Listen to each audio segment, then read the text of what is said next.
ఓం శాంతి 27/3/2025 సాకార ఈశ్వరీయ మధుర మహావాక్యాలు. మధురమైన పిల్లలారా, మీ నావను ఆవలి తీరానికి చేర్చేందుకు నావికుడు వచ్చాడు. మీరు తండ్రితో సత్యంగా ఉంటే మీ నావ అటు ఇటు ఊగుతుంది. ఎన్నో పరిస్థితులు వస్తాయి, కానీ మునగదు. ప్రశ్న: పిల్లలకు తండ్రి యథార్థ స్మృతి లేనందుకు ముఖ్య కారణం ఏది? జవాబు: సాకారంలోకి వస్తూ మనం ఆత్మలము, నిరాకారులము, మన తండ్రి కూడా నిరాకారమే అని మర్చిపోతారు. సాకారంలో ఉన్నందున సాకార స్మృతి సులభంగా వస్తుంది. దేహి అభిమానులుగా ఈ స్వయాన్ని బిందువుగా భావించి తండ్రిని స్మృతి చేయడంలోనే శ్రమ ఉంది. ఓం శాంతి. శివ భగవాను వాచ. ఇతడి పేరు శివుడు కాదు కదా, ఇతడి పేరు బ్రహ్మ. ఇతని ద్వారా మాట్లాడేది శివ భగవానుడు. అందుకే శివ భగవాను వాచ. ఇది చాలాసార్లు అర్థం చేయించాను. ఏ మనిషిని కానీ, దేవతను కానీ, సూక్ష్మవతన వాసులైన బ్రహ్మ విష్ణు శంకర్లను కానీ భగవంతుడు అని అనరు. వారు ఎవ్వరూ భగవంతుడు కాదు. ఆకార చిత్రం కానీ, సాకార చిత్రం కానీ ఉన్న వారిని భగవంతుడని అనరు. అనంతమైన తండ్రిని మాత్రమే భగవంతుడని అంటారు. భగవంతుడు ఎవరో ఎవ్వరికీ తెలియదు. నేతి నేతి అని అంటూ ఉంటారు, అనగా మాకు తెలియదు అని అర్థం. మీలో కూడా యథార్థంగా తెలుసుకున్నవారు కొంతమంది మాత్రమే ఉన్నారు. ఆత్మ ఓ భగవంతుడా అని అంటుంది. ఇప్పుడు ఆత్మ ఒక బిందువు కనుక తండ్రి కూడా బిందువుగానే ఉంటారు. ఇప్పుడు ఆ తండ్రి కూర్చొని పిల్లలకు అర్థం చేయిస్తూ ఉన్నారు. బాబా వద్ద 30-35 సంవత్సరాల నుండి ఉండే పిల్లలు కూడా ఉన్నారు. కానీ వారు మనం ఆత్మలము, బిందువులము అని భావించరు. కొంతమంది చాలా బాగా అర్థం చేసుకొని తండ్రిని స్మృతి చేస్తారు. అనంతమైన తండ్రి సత్యమైన వజ్రాన్ని చాలా మంచి బాక్స్లో ఉంచుతారు. ఎవరి వద్దనైనా మంచి వజ్రాలు ఉంటే ఎవరికైనా చూపించేందుకు బంగారు, వెండితో చేసిన చిన్న బాక్సులలో ఉంచి చూపిస్తారు. వజ్రం గురించి వజ్రాల వ్యాపారికే తెలుసు, ఇతరులు ఎవ్వరికీ తెలియదు. నకిలీ వజ్రాలు చూపించినా ఎవ్వరికీ తెలియదు. ఇందులో చాలామంది మోసపోతారు. ఇప్పుడు సత్యమైన తండ్రి వచ్చారు, కానీ కొంతమంది నకిలీ వారు కూడా. ఎలాంటి వారు ఉన్నారు అంటే వారిని మనుషులు ఏమాత్రం తెలుసుకోలేరు. మేమే భగవంతుడు అని చెప్తూ ఉంటారు. సత్యమైన నావ అటు ఇటు ఊగుతుంది కానీ మునగదు అని గాయనం కూడా ఉంది. అసత్యమైన నావ కదలదు. ఇక్కడ ఈ నావలో కూర్చున్న వారు కూడా కదిలించేందుకు ప్రయత్నిస్తారు. వారిని నమ్మక ద్రోహులు అని అంటారు. నావికుడైన తండ్రి వచ్చారు అని పిల్లలైనా మీకు తెలుసు. తోట యజమాని కూడా వారే. ఇది ముళ్ళ అడవి అని తండ్రి అర్థం చేయించారు. అందరూ పతితులుగానే ఉన్నారు. ఎంత అసత్యమైన ప్రపంచం. సత్యమైన తండ్రిని గురించి ఎవరో చాలా కొద్ది మందికి మాత్రమే తెలుసు. ఇక్కడ ఉండే వారికి కూడా పూర్తిగా తెలియదు. వారికి బాబా గురించిన పూర్తి పరిచయం లేదు. ఎందుకంటే బాబా గుప్తంగా ఉన్నారు కదా. అందరూ భగవంతుడిని స్మృతి చేస్తారు. వారు నిరాకారులు అని కూడా తెలుసు. వారు పరంధామంలో ఉంటారు. మనం కూడా నిరాకార ఆత్మలమే అనేది తెలియదు. సాకారంలో ఈ ప్రపంచంలో శరీరంలో ఉంటూ ఈ విషయాన్ని మర్చిపోయారు. సాకారంలో ఉంటూ సాకారులే గుర్తుకొస్తారు, శరీరాలే. పిల్లలైన మీరిప్పుడు దేహి అభిమానులుగా, ఆత్మ అభిమానులుగా అవుతారు. భగవంతుడిని పరంపిత పరమాత్మని అంటారు. ఇది అర్థం చేసుకోవడం చాలా సులభం. పరమపిత అనగా అత్యంత పైన ఉండే పరమాత్మ. మిమ్ములను ఆత్మలని అంటారు. పరమ అనే పదం మీకు లేదు. మీరు పునర్జన్మలు తీసుకుంటారు. ఈ విషయాలు ఇతరులు ఎవ్వరికీ తెలియవు. భగవంతుని కూడా సర్వవ్యాపి అని అంటారు. భక్తులు భగవంతుని కొండలపై, తీర్థయాత్రలలో, నదులలో వెతుకుతూ ఉంటారు. నదిని పతిత పావనిగా భావిస్తారు. అందులో స్నానం చేసి పావనమైపోతామని అనుకుంటారు. భక్తి మార్గంలో తమకు ఏమి కావాలో కూడా తెలియదు. కేవలం ముక్తి కావాలి, మోక్షం కావాలి అని అంటూ ఉంటారు. ఎందుకంటే ఇక్కడ దుఃఖితులైన కారణంగా విసిగిపోయి ఉన్నారు. సత్యుగంలో మోక్షమును కానీ ముక్తిని కానీ ఎవ్వరూ వేడుకోరు. అక్కడ భగవంతుణ్ణి ఎవరు పిలువరు. ఇక్కడ దుఃఖితులుగా ఉన్న కారణంగా అందరూ పిలుస్తారు. భక్తి ద్వారా ఎవరి దుఃఖమును పోగొట్టలేము. భలే రోజంతా కూర్చొని రామ రామ అని జపం చేసిన దుఃఖమును హరింపలేరు, పోగొట్టలేరు. ఇది రావణ రాజ్యం. ఇందులో దుఃఖము మెడకు కట్టినట్లు వెంటనే ఉంటుంది. దుఃఖంలో అందరూ స్మరిస్తారు, సుఖంలో ఎవ్వరు స్మరణ చెయ్యరు అని గాయనం కూడా చేస్తారు. అనగా ఒకప్పుడు తప్పకుండా సుఖం ఉండేది అని, ఇప్పుడు దుఃఖంలో ఉన్నాము అని అర్థమవుతుంది కదా. సుఖం సత్యుగంలో ఉండేది, ఇప్పుడు కలియుగంలో దుఃఖం ఉంది. అందుకే దీనిని ముళ్ళ అడవి అని అంటారు. మొట్టమొదటిది దేహ అభిమానము అనే ముళ్ళు, ఆ తర్వాత కామ వికారం అనే ముళ్ళు. ఇప్పుడు తండ్రి అర్థం చేయిస్తూ ఉన్నారు, ఈ కనులతో మీరు చూసేదంతా వినాశనం అవుతుంది. ఇప్పుడు మీరు శాంతిధామానికి వెళ్ళాలి. మీ ఇంటిని మరియు రాజధానిని స్మృతి చేయండి.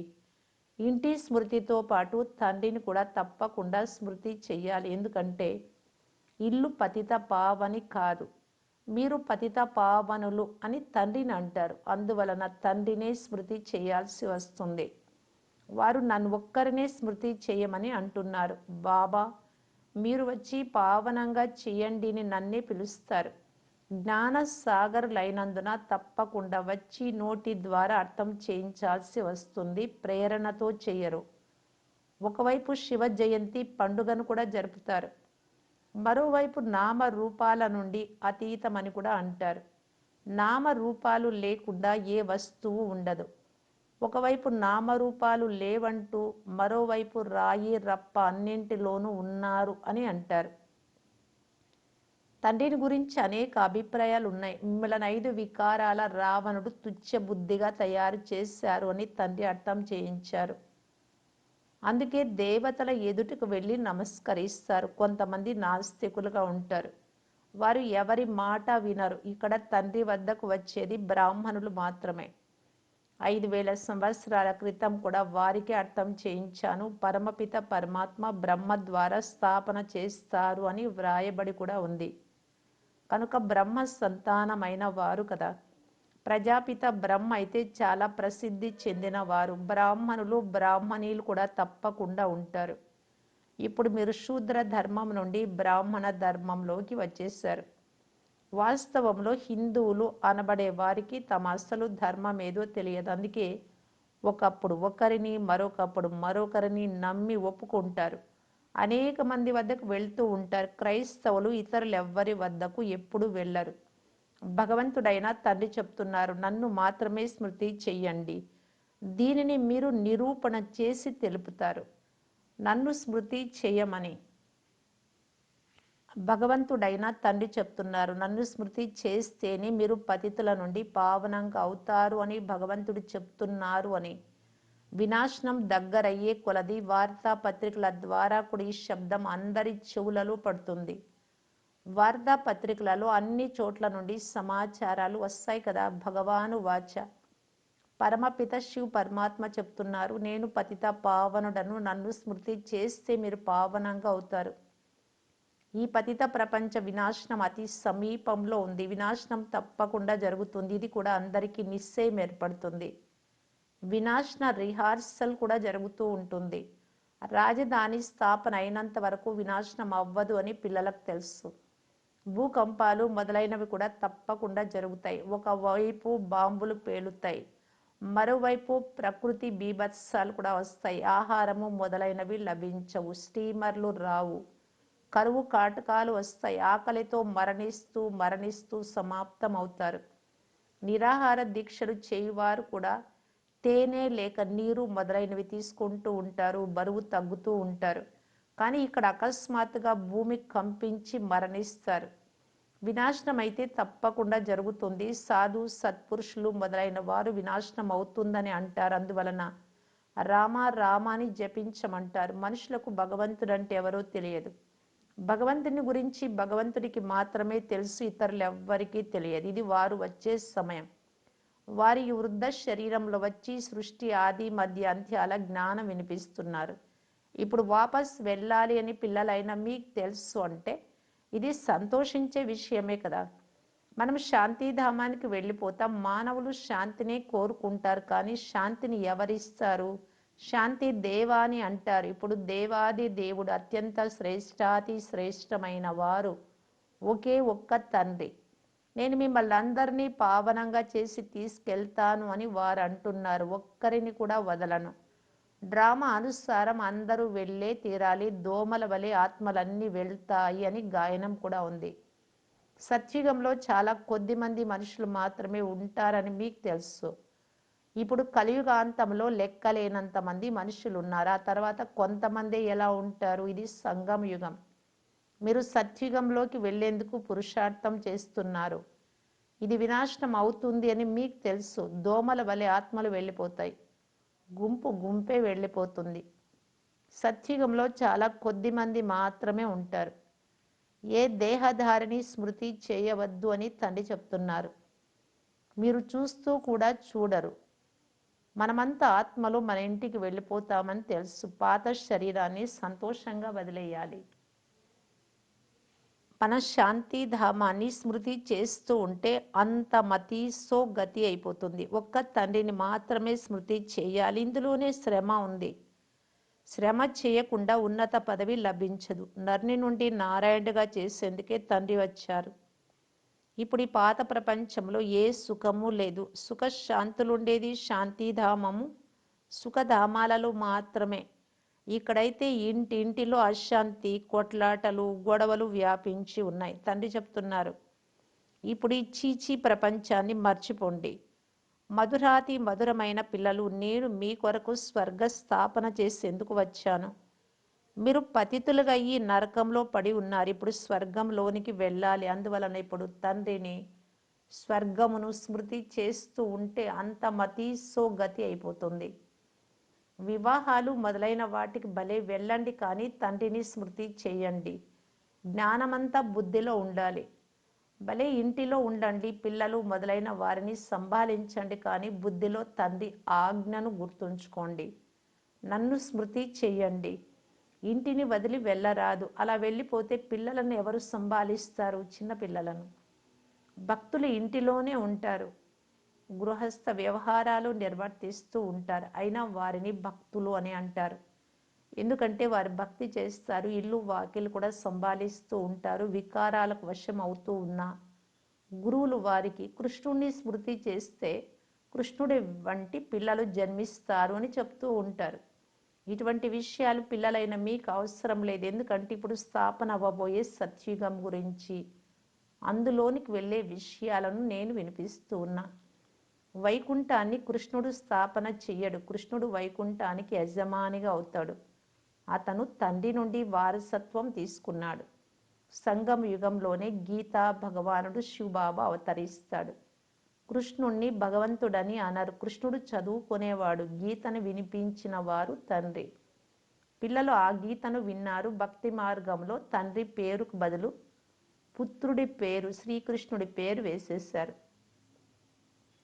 తండ్రిని మర్చిపోయినందున గీత కూడా ఖండింపబడింది. అటువంటి గీతను విన్నందున లభించేదేముంది? తండ్రి అయితే రాజయోగాన్ని నేర్పించి వెళ్ళిపోయారు. దీని ద్వారా కృష్ణుడు సత్యుగానికి యజమానిగా అయ్యాడు. భక్తి మార్గంలో సత్యనారాయణుడి కథ విన్నందున ఎవరైనా స్వర్గానికి యజమానిగా అవుతారా?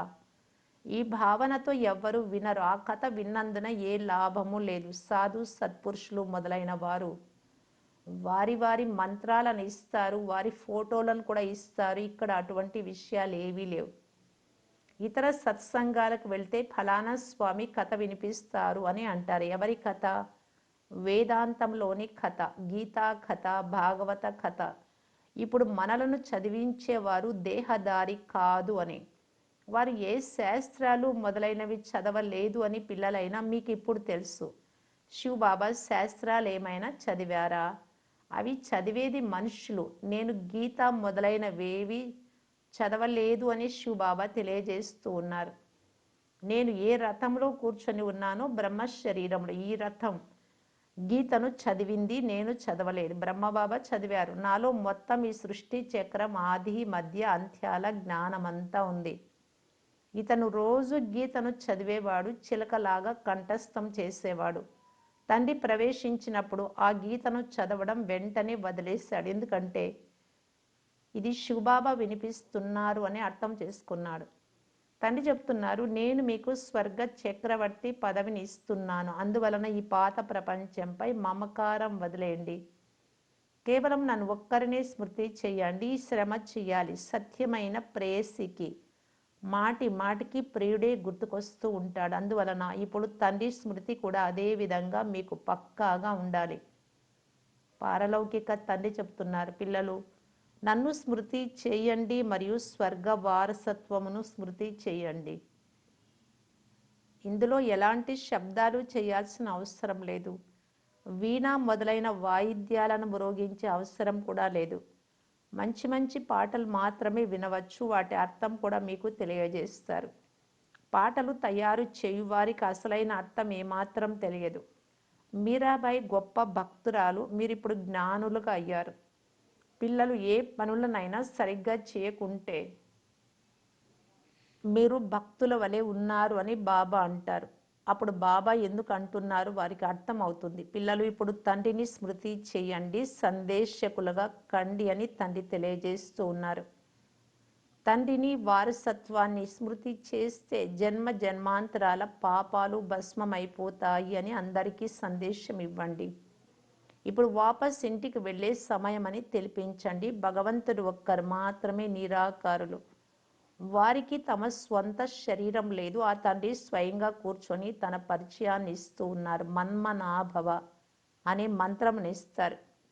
ఇప్పుడు వినాశనం అయిపోతుంది అని తండ్రిని స్మృతి చేయండి అని సాధువులు, సన్యాసులు మొదలైన వారు ఎప్పుడూ చెప్పరు.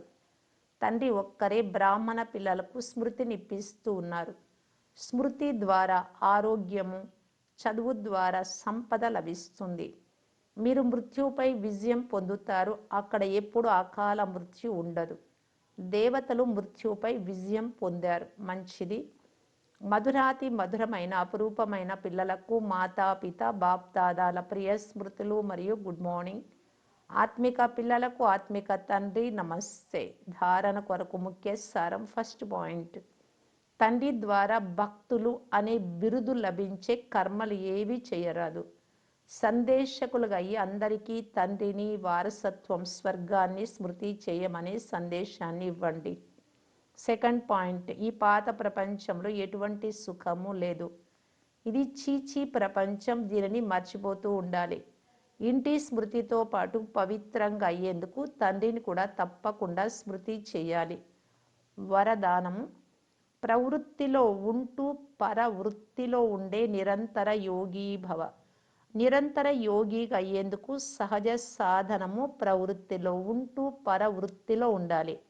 పరవృత్తి అనగా ఆత్మిక రూపము. ఎవరైతే ఆత్మిక రూపంలో స్థితమై ఉంటారో వారు సదా న్యారాగా, అతీతంగా మరియు తండ్రికి ప్రియంగా అవుతారు. వారు ఏ పని చేసినా నేను పని చెయ్యలేదు కానీ ఒక ఆట ఆడాను అని అనుభవం అవుతుంది. కనుక ప్రవృత్తిలో ఉంటూ ఆత్మిక రూపంలో ఉండడం ద్వారా అంత ఒక ఆట వలె సహజంగా అనుభవం అవుతుంది. బంధనంగా అనిపించదు. కేవలం స్నేహము మరియు సహయోగంతో పాటు శక్తిని కూడా కలిపితే హై జంప్ చేస్తారు. స్లోగన్, బుద్ధి యొక్క సూక్ష్మత లేక ఆత్మ యొక్క తేలికతనమే బ్రాహ్మణ జీవితం యొక్క పర్సనాలిటీ. అవ్యక్త సూచన, సత్యత మరియు సభ్యత రూపీ కల్చర్ను అలవర్చుకోవటానికి బాప్దాదా తెలియజేస్తూ ఉన్నారు. శక్తులు ధైర్యం చేస్తే సర్వశక్తివంతుడు సహాయం చేస్తాడు. ఆడ సింహాలు ఎప్పుడు ఎవ్వరికి భయపడవు, నిర్భయంగా ఉంటాయి. ఏమవుతుందో తెలియదు అనే భయం కూడా ఉండదు. సత్యత యొక్క శక్తి స్వరూపంగా ఈ నషాతో మాట్లాడండి, నషాతో చూడండి. మేము సర్వశక్తివంతుడి గవర్నమెంట్ యొక్క అనుచరులము అనే స్మృతి ద్వారా యథార్థాన్ని యథార్థంలోకి తీసుకురావాలి. సత్యతను ప్రఖ్యాతం చేయాలి, దాచిపెట్టరాదు. కానీ సత్యతతో పాటు మాటలలో మధురత మరియు సభ్యత, మర్యాద అవసరం. ఓం శాంతి.